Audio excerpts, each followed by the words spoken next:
Assalamualaikum warahmatullahi wabarakatuh. Innal hamdalillah wassalatu wassalamu ala Rasulillah Muhammad ibn Abdillah wa ala alihi wa sahbihi wa mawala. La hawla wa la quwwata illa billah. Amma ba'du. Faqad qala Allah Ta'ala fil Qur'anil Karim. أعوذ بالله من الشيطان الرجيم.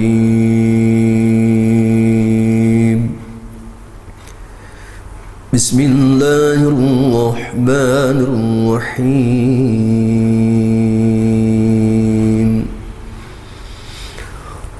وإن كنتم في ريب مما نزلنا على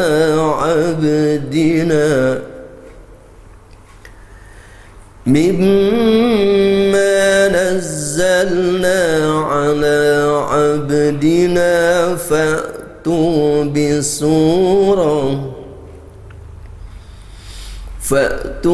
بسورة من مثله وادعوا شهداءكم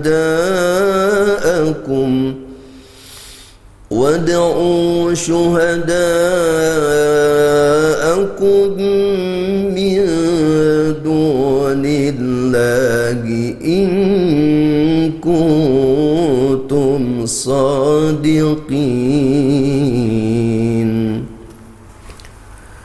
وقال رسول صلى الله عليه وسلم إن هذا القرآن معذبة الله فتعلموا من معذبته ما استطعتم. وقال Rasulullah SAW أيضا اقرأوا القرآن فإنه يأتي يوم القيامة شفيعا لأصحابه. وقال Rasulullah SAW أيضا خيركم من تعلم القرآن وعلمه أفضلكم من تعلم القرآن وعلمه. Sadaqallah wa sadaqa Rasulullah SAW. Para pemirsa RTV yang dimuliakan Allah Subhanahu wa taala, alhamdulillah rabbil alamin, kita dapat berjumpa kembali pada kajian Ulumul Quran. Kita telah membahas terkait dengan ya nida ya ayuhan nas ya, pada episode sebelumnya, yaitu memberikan gambaran bahwa Allah Subhanahu wa taala memberikan perintah buat kita, kepada kita semua, agar kita hanya beribadah, hanya menyembah kepada Allah Subhanahu wa taala, dan kita diperintahkan agar kita tetap menjaga ketakwaan kita sesuai dengan kemampuan kita masing-masing. Kita berjalan menuju puncak takwa kepada Allah Subhanahu wa taala, yaitu puncak takwa segala aktivitas yang kita lakukan selalu terhubung dengan Allah Subhanahu wa taala, baik dalam keadaan sendiri maupun dalam keadaan di tempat yang ramai. Semua terhubung dengan Allah Subhanahu wa taala. Itu adalah puncak takwa. Lisannya takwa, perbuatannya takwa, juga hatinya penuh dengan ketakwaan kepada Allah Subhanahu wa taala. Kemudian berikut ini kita akan membahas lanjutan turunan daripada ya ayuhan nas, yaitu pada surah Al-Baqarah ayat 23, 24, 25 yang memberikan informasi secara tegas, sekaligus juga memberikan tantangan kepada seluruh umat manusia yang tidak mau beriman kepada Allah, yang tidak mau beriman kepada baginda Nabi Muhammad SAW, juga yang tidak mau beriman kepada kitab suci Al-Quran. Dijelaskan, wa in kuntum fi raibi mimma nazzalna ala abdina fa'tu bisurah. Jika kamu ragu-ragu terhadap apa yang kami turunkan kepada hamba kami, yaitu kitab suci Al-Quran yang Allah turunkan kepada baginda Nabi Muhammad SAW, fa'tu bisurah, ya, fa'tu bi suratin mimisli, maka datangkanlah satu surat yang semisal. Ini sebuah tantangan buat kita ketika kita malas belajar Quran, ketika kita malas membaca Al-Quran, apalagi tidak beriman. Karena pada hakikatnya ketika kita malas belajar Quran, malas membaca Quran, khawatir kita termasuk mahjuro, ya. Itu orang-orang yang akan diadukan baginda Nabi Muhammad SAW kelak di yaumil qiyamah ketika seluruh umat manusia dikumpulkan di padang mahsyar. Ini sebuah tantangan. Kemudian wad'u syuhada'akum min dunillahi in kuntum shadiqin. Ya. Ini juga memberikan informasi, yaitu ajaklah ya penolong-penolongmu, ya, sekutu-sekutumu selain Allah, ya, jika kamu termasuk orang-orang yang benar. Artinya apa? Suruh bareng-bareng bersama untuk membuat semisal satu surah daripada kitab suci Al-Quran. Kalau kita ragu terhadap kitab suci Al-Quran, ini tantangan yang serius, tantangan yang tegas dari Allah Subhanahu wa Ta'ala, agar manusia termasuk kerjasama dengan jin, ya, membuat satu surah saja, gak usah 114 surah, ya. Ini menjadi renungan buat kita, menjadi sebuah motivasi buat kita semua agar kita, ya, sebagai muslim, sebagai orang beriman, sebagai orang bertakwa, jangan sampai kita menyia-nyiakan kehadiran kitab suci Al-Quran ini. Kita berupaya semampu kita untuk memperbanyak membaca Al-Quran. Kemudian semampu kita juga kita tingkatkan wawasan pemahaman terhadap kitab suci Al-Quran ini. Kemudian kita amalkan, ya, pesan-pesan yang disampaikan kitab suci Al-Quran sesuai dengan kemampuan kita. Kenapa? Karena di sini jelaskan fa illam taf'alu wa la taf'alu. Maka jika kamu tidak mampu, ya, dan memang tidak akan mampu membuat Al-Quran, ya, semacam Al-Quran itu, nah, fattakun narul lati waquduhan nas wal hijarah, maka takutlah kamu wahai manusia, ya, yaitu siksa api neraka yang bahan bakarnya daripada manusia-manusia yang kafir, daripada manusia-manusia yang ingkar, dan hijarah, ya, batu-batu yang dijadikan sesembahan oleh manusia-manusia yang ingkar kepada Allah Subhanahu wa Ta'ala, uiddat lil kafirin, yang disediakan bagi orang-orang yang kafir. Ini sebuah renungan buat kita semua, ya, sebuah nasihat buat kita semua.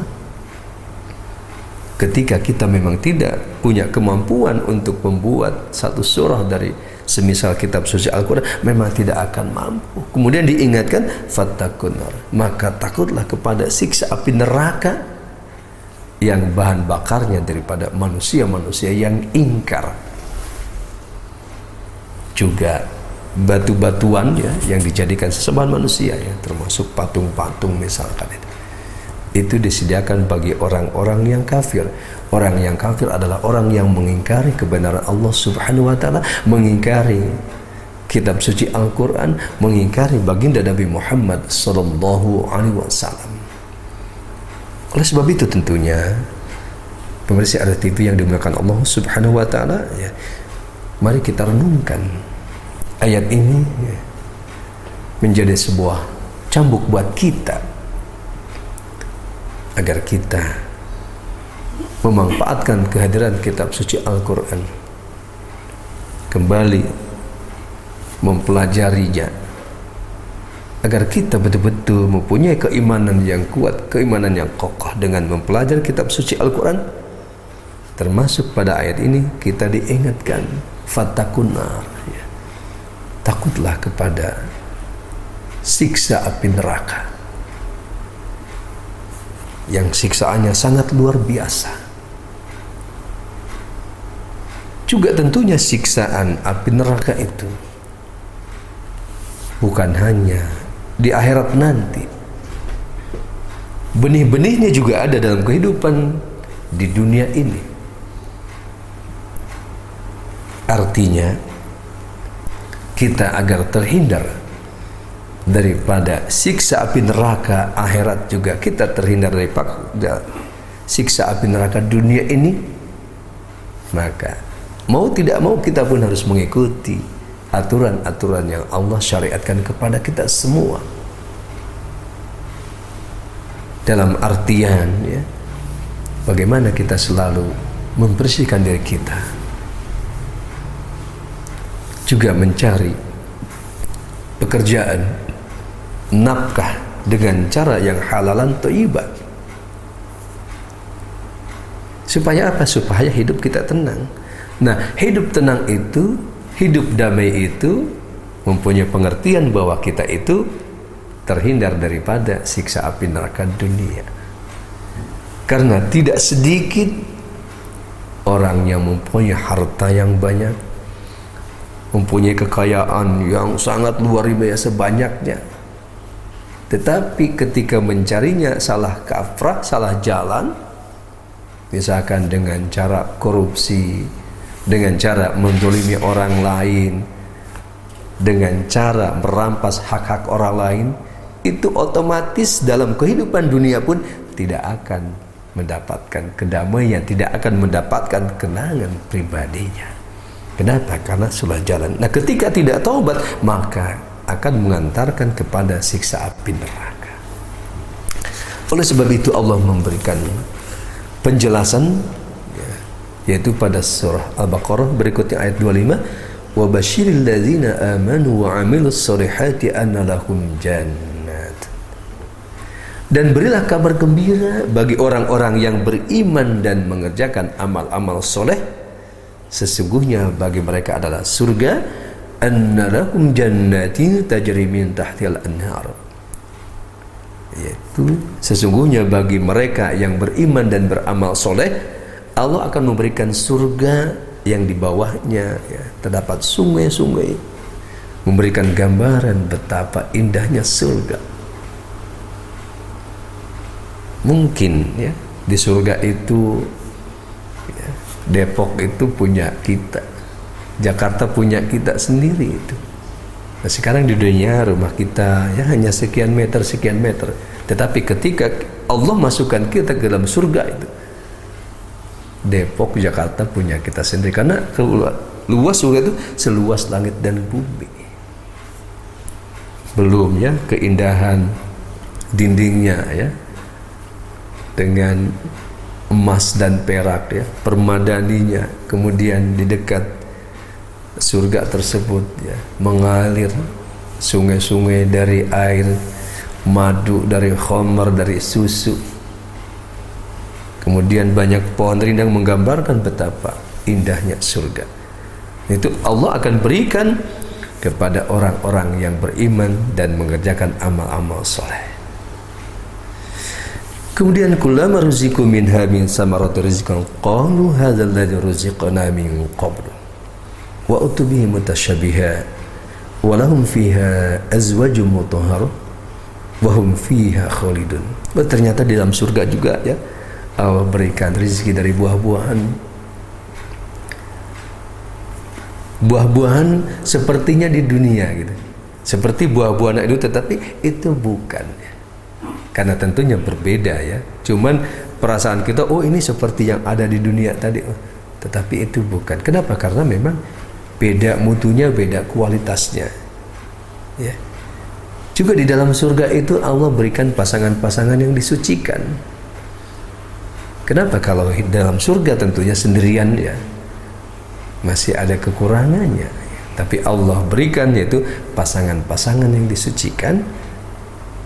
Kalau buat para pria berarti pasangan adalah bidadari. Kalau untuk para wanita mungkin beda darahnya gitu. Dan di dalam surga kekal selama-lamanya. Pemirsa RTP yang dimuliakan Allah Subhanahu wa taala, mari kita kembali renungkan ayat-ayat ini terkait dengan ya ayuhan nas ya, Yang pertama adalah kita diperintahkan untuk beribadah kepada Allah Subhanahu wa taala, kemudian kita berupaya untuk mencapai tingkat ketakwaan, puncak takwa dengan sebenar-benarnya. Nah, untuk mencapai itu semua, kemudian kita pun harus berupaya terus untuk meningkatkan kualitas ibadah kita, kuantitas ibadah kita, juga banyak introspeksi diri kita, juga banyak kita renungkan ya, ciptaan Allah ya, yang ada di langit dan di bumi ini. Begitu maha besar Allah, maha kuasa Allah ya. Kemudian kita pun tingkatkan keimanan kita ya kepada Allah Subhanahu wa taala dengan banyak membaca kitab suci Al-Quran, dengan banyak mempelajari kandungannya, kemudian kita mentadaburinya ya. Juga kita berusaha mengaplikasikan di dalam kehidupan kita sehari-hari, sehingga kita akan terhindar daripada siksa api neraka. Dan tentunya kita dengan modal keimanan kita kepada Allah Subhanahu wa taala dan mengerjakan amal-amal kebajikan, insya Allah Allah akan mengantarkan kita untuk dimasukkan ke dalam surganya. Juga tentunya untuk menuju surga akhirat, kita pun harus mampu menciptakan surga dunia kita. Bagaimana agar kita di dalam menempuh kehidupan yang sementara ini, penuh dengan kebahagiaan ya, dengan penuh kenyamanan, penuh dengan ketentraman, termasuk keluarga kita masing-masing. Mari kita ciptakan surga-surga dunia untuk menuju surga akhirat kelak. Mudah-mudahan kita semua, khususnya para pemirsa RTV, mendapatkan kehidupan di dunia ini dengan penuh kedamaian, dengan penuh ketentraman, dan kelak di akhirat kita dimasukkan ke dalam surga Allah Subhanahu wa taala, mendapatkan ampunannya, mendapatkan rahmatnya, dan mendapatkan keridhaannya. Nah, salah satunya untuk mendapatkan itu semua, mari kita kembali kepada kitab suci Al-Quran. Kita baca setiap hari sebagai tabungan-tabungan akhirat. Kenapa? Karena Al-Quran yang kita baca di dunia ini, di samping mendatangkan pahala yang besar, pahala yang banyak, hati kita otomatis menjadi tenang, menjadi tentram, dan menjadi syifa ya bagi ruhani kita, bagi hati kita. Juga Al-Quran yang kita baca di dunia akan tampil di akhirat nanti, di yaumil qiyamah kita nanti, di padang mahsyar, ketika seluruh umat manusia dikumpulkan entah berapa lama, maka Al-Quran yang kita baca akan tampil menjadi syafaat, menjadi penolong kita, menjadi naungan-naungan awan-awan di kepanasan matahari yang sangat luar biasa. Mudah-mudahan kita semua termasuk orang-orang yang akan mendapatkan syafaat, khususnya syafaat Quran, juga syafaat baginda Nabi Muhammad SAW, yaitu dengan izin Allah Subhanahu wa taala. Terima kasih. Assalamualaikum warahmatullahi wabarakatuh.